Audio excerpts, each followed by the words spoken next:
Guys, good morning.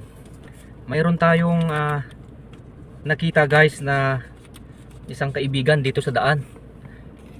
Ito siya. Parang nagpapahinga guys. Kaya naisipan ko guys na lingapin natin siya kasi siya po ay nagbabakal guys. Kawawa naman. Kita mo yung karga, hindi ko alam kung magkano yung halaga nun. Samahan niyo ako guys at puntahan natin. Guys, ito at nabigla si kuya na bigla natin siyang nilapitan.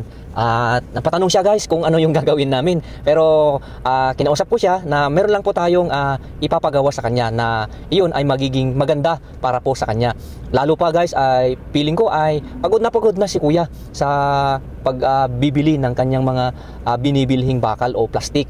Guys, tinanong ko rin po siya habang nakaupo siya, tinanong ko siya guys na kung magkano yung halaga ng kanyang nabili ngayon. At ang sabi niya ay nagkakahalaga po ng nasa 800. At tinanong ko rin guys kung magkano ang kanyang magiging income o kita sa kanyang nabili ngayon. Ang sagot sa akin guys ay kulang-kulang 300 daw guys yung usually na pagbebentahan niya o kita niya guys. Kaya sabi ko, sana ay pagtiyagaan lang niya guys kasi ganyan talaga ang buhay at napayuhan ko tuloy siya guys na wag dadagdagan ng ano pa mang kalukuhan ang paghahanap buhay, kundi mahalin ang kanyang trabaho. Kung ano man ang klaseng trabaho niya ay mahalin niya guys. At okay naman po at tinatanggap naman po niya guys yung ating naipayo. At nawa ay nagkaroon siya ng konting karagdagang idea kung paano mamuhay ng patas. At ngayon guys ay pinapipili natin siya kung ano yung gusto niya sa ating pinapipili ng udyok sa kanyang puso upang sa ganun ay magsilbing kasiyahan niya ngayong umagang ito guys. At ito nga, namimili po siya guys at ito napili niya yung isang letra doon na nakalagay. Ang pinili niya po ay yung cash, napili niya po yung cash. Binigyan kasi natin ng o nilagyan kasi natin guys ng konting cash yung kanyang palabunutan. Ito, nakakuha po siya ng 500 guys. Pero bigla siyang nagsabi ng sayang daw kasi yung kabila guys ay bigas yung nakalagay doon sa kabila.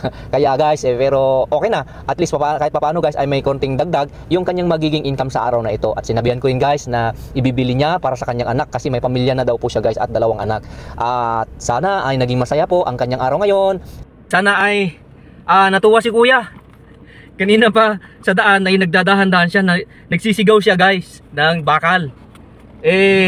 Tamang-tama, nagdahan-dahan din ako guys. Pinara ko siya kanina kasi sa daan kaso hindi ako pinansin. Ngayon naabutan ko siya dito. Nagpapahinga, naninigrilyo guys. Yun, kaya nilapitan na natin guys. At sana masaya ang araw niya guys. Have a good day, God bless.